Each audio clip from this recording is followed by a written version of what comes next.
Hi viewers, welcome to my YouTube channel. In this video lecture, I am going to explain a numerical problem on single phase short transmission lines. Let me consider one example. A single phase overhead transmission line delivers 1100 kilowatts at 33 kV at 0.8 power factor lagging.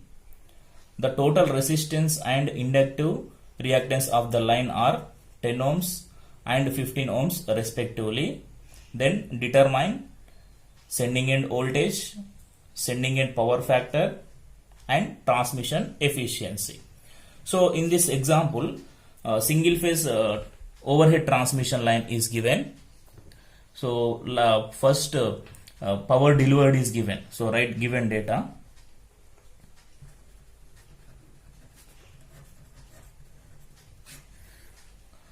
So power delivered is given.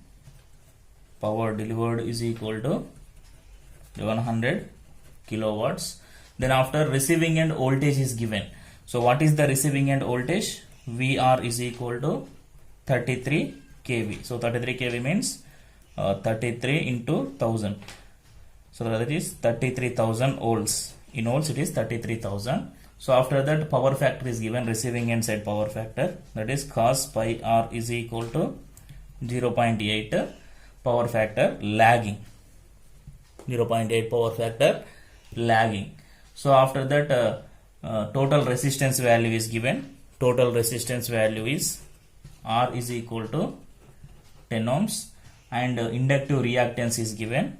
Inductive reactance XL is equal to 15 ohms. Then here we have to calculate what is the sending end voltage, sending end power factor, transmission efficiency, right? So first I am taking equivalent circuit of the single phase short transmission line. So draw the single phase short transmission line equivalent circuit diagram. So it is simple. So in single phase short transmission lines, we are considering only resistance and inductance of the transmission line. So see here.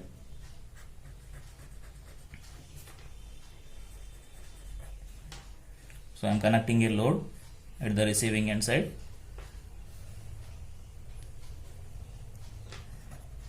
So this is sending end side, VS I am taking, sending end voltage and current I, line resistance R, transmission line inductance XL.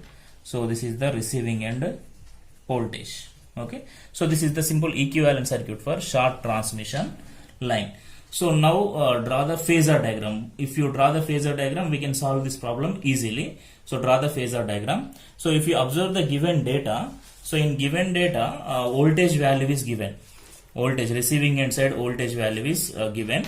So therefore I am taking receiving end voltage as my reference. Okay. So take receiving end voltage as a reference and draw the phasor diagram. So see here. So I am taking receiving end side voltage as my reference. So this is VR. So after that given load is lagging power factor load because power factor is given, that is lagging. So therefore for lagging power factor loads, current lags the VR by some less than 90 degrees. So this angle is pi R. So therefore I.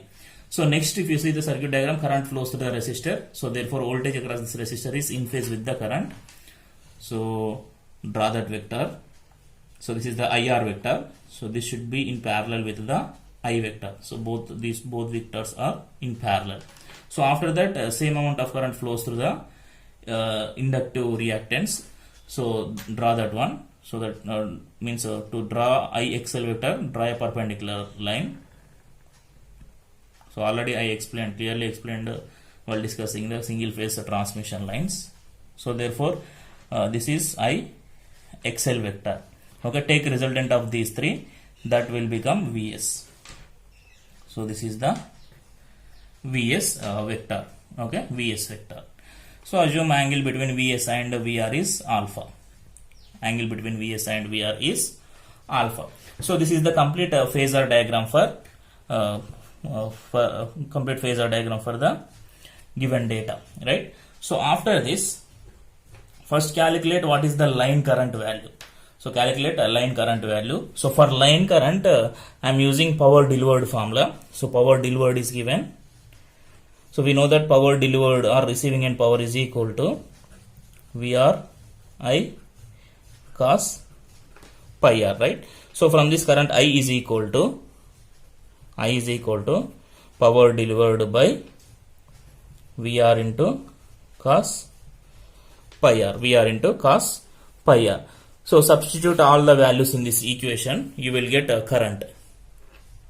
So what is the power delivered here? 1100 kV kilowatt is given. So therefore 1100 into 10 to the power of 3 by voltage value. Voltage value is 33, right? 33 kV. So 33 kV is nothing but 33,000 volts into cos pi r. Power factor is 0.8. So solve this equation. So I am solving in a scientific calculator.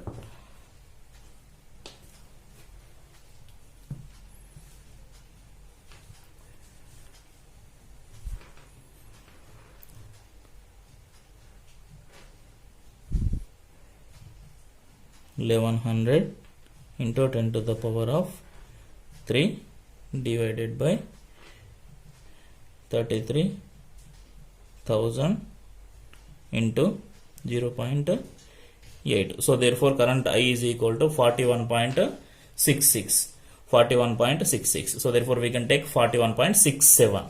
Okay, current I is equal to 41.67 amperes. So therefore current I is equal to 41.67 amperes. 41.67 amperes, right? So next, so here cos pi r value is given, right? Power factor value is given. 0.8. So by using this we can calculate the sin pi r. So how we can calculate the sin pi r? So from this phi r is equal to cos inverse of 0.8. So cos inverse of 0.8 is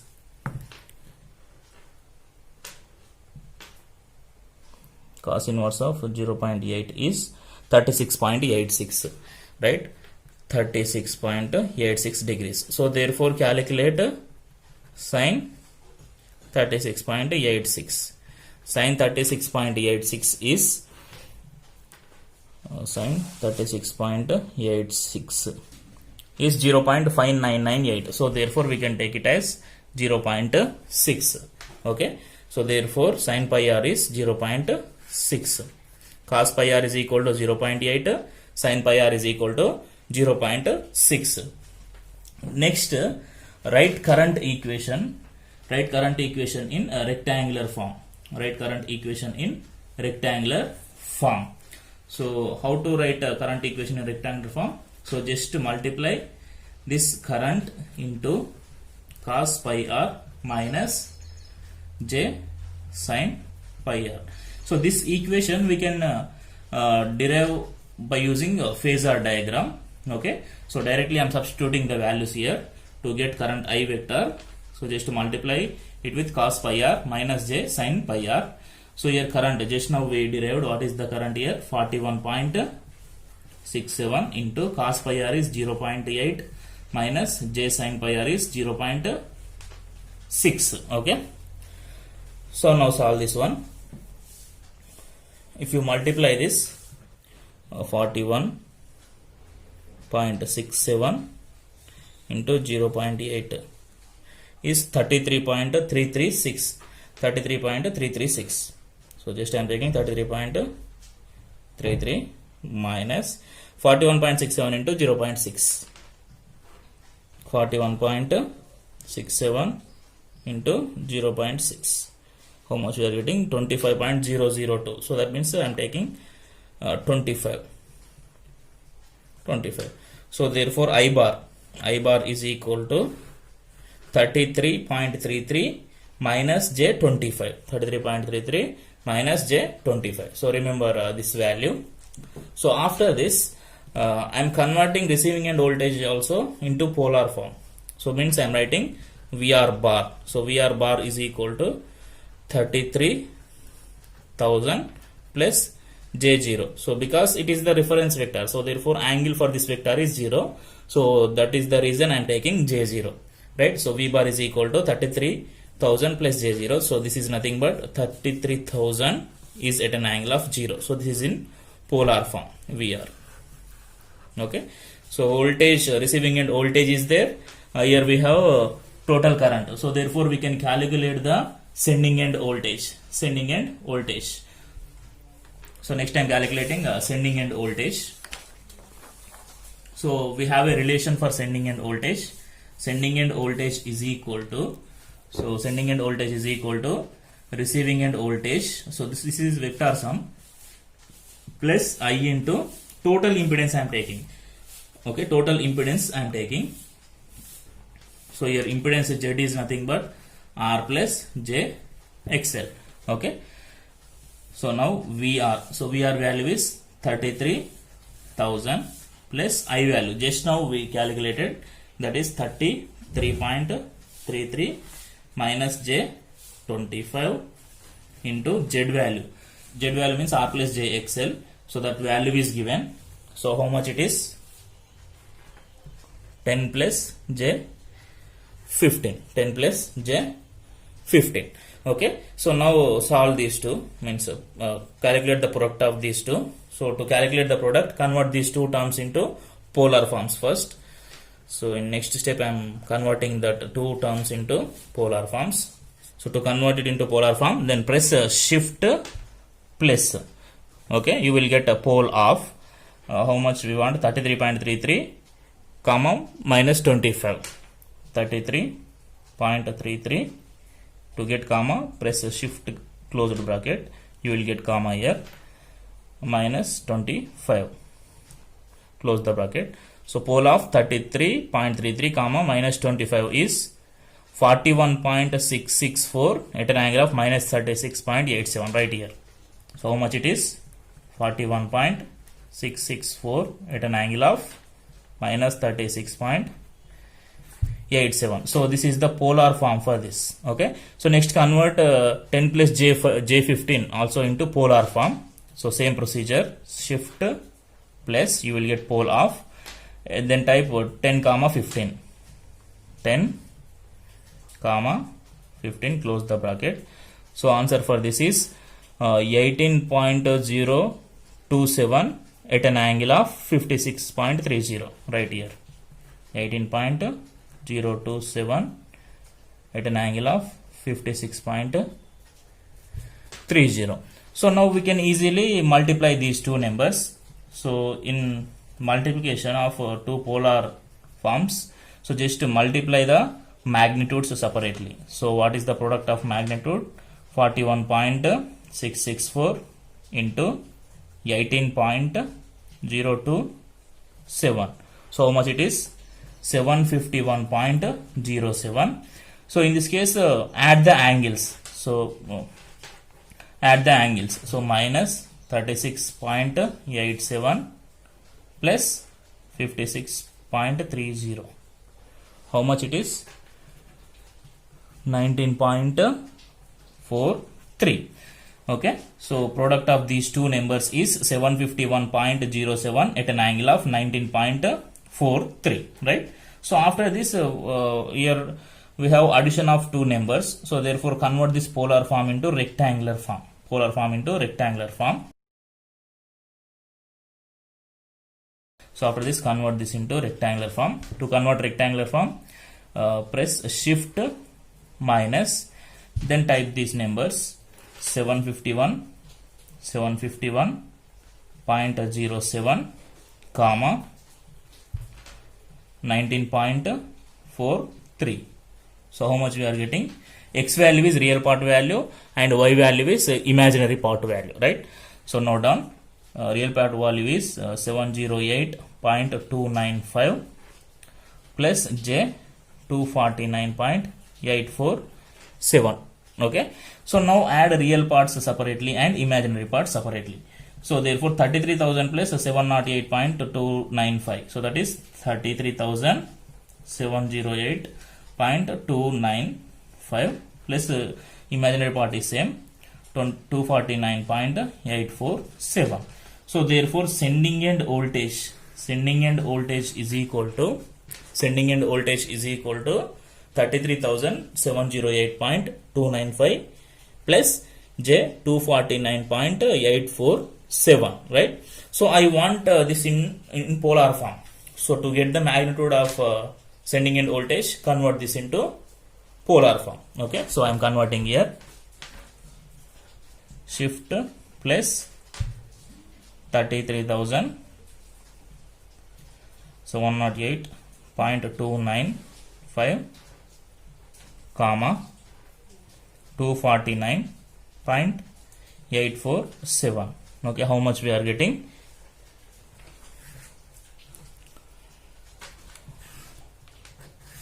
Vs is equal to 33,709.22 at an angle of 0.42.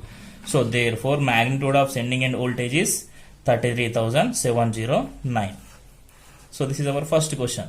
Okay, so therefore sending end voltage is 33,709 volts. 33,709 volts. So here we are having angle. So this angle is nothing but it is the angle between receiving end voltage to sending end voltage. It is the angle between receiving end voltage to sending end voltage. So you can see it on the phasor diagram. So see here. So this alpha is equal to 0.42. So because this is the angle between Vs to reference vector. Here reference vector is Vr. So here alpha is equal to 0.42. Right? So then we want sending end power factor, right? So we want sending end power factor. So see here, next time calculating sending end power factor.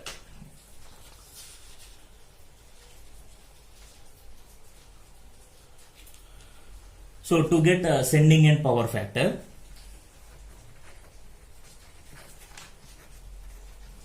that is cos pi s. Okay, so to get sending end power factor, we want pi s, right? First, so pi s is equal to, pi s is nothing but it is the angle between Vs and current I. So angle between these two vectors. Okay, so angle between I and Vs is pi r plus alpha. Pi r plus alpha, right? So now calculate that one. So therefore pi s is equal to, so what is the pi r? So what is the angle between these two vectors? That is the power factor that is given. How much? 36 point something we calculated. So see here. So here you can see. So pi r is equal to cos inverse of 0.8, that is 36.86. So that means, so angle between these two is 36.86. Okay. So now we can easily calculate the sending end power factor angle. Pi s is equal to, pi r is 36.86 plus alpha. Alpha is 0.42. So now add these two. So therefore 36.86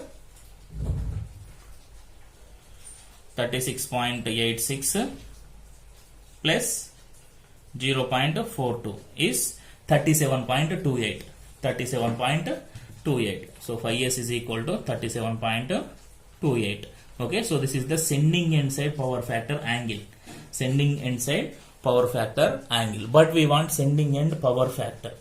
We want sending end power factor. So to get sending end power factor, just to write cos pi s. Just to write cos pi s. So cos pi s is equal to, so see here, cos pi s is equal to cos 37.28. So that is equal to how much? Cos 37.28. 37.28. Cos 37.28 is 0.795. 0.795. So therefore sending end side power factor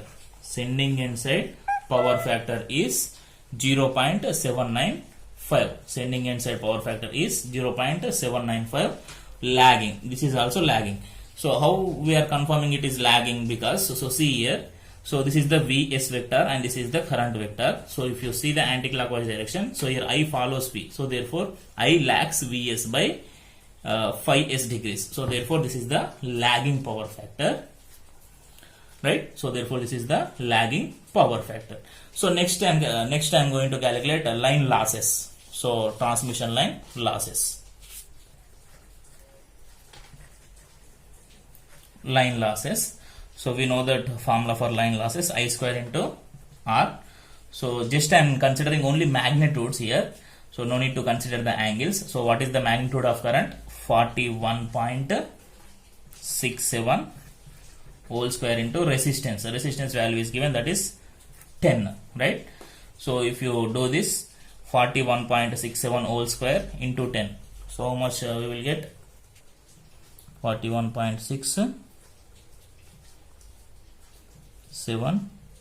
whole square into 10. So how much it is? 17,363.889. So 17,363.889. Okay. So how much line losses we are getting? 17,363.889 watts. So if you want to write kilowatts, 17.363 is the kilowatt. Okay, so therefore transmission line losses is equal to 17.363 kilowatt. 363 kilowatt. So now output delivered is given, means power delivered is given, right? So how much power delivered is given? 1100 kilowatt. So power delivered is 1100 kilowatt and line losses are 17.363. Then what about power sent? What is the total power sent? Total power sent is equal to output delivered power plus losses, right? Therefore power sent is equal to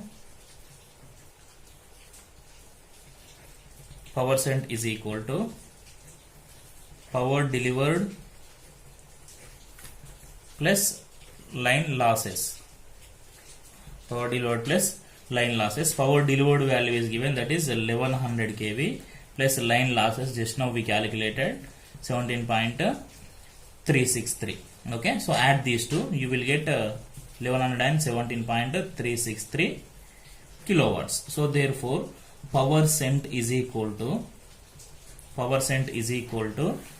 1117.363 kilowatts. So here we know power sent value and power delivered value. So by using these two we can calculate the transmission efficiency, right? So now calculate the transmission efficiency. So what is the definition of transmission efficiency?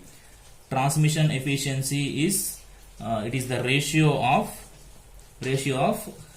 power delivered to the power sent. That I am going to calculate here. So it is the ratio of power delivered to the power sent. Okay, substitute the values here. So power delivered is 1100 by power sent value is 1117.363. To get the percentage efficiency, just multiply it with 100. So I am multiplying this with 100. So if you multiply that with 100, 1100 by 1117.363 into 100. How much? 98.44. So therefore transmission line efficiency is 98.44 percentage. Efficiency is 98.44 percentage. So this is the transmission line efficiency. Okay, so all we calculated. So first we calculated the total current. So after that sending end voltage, then after power factor.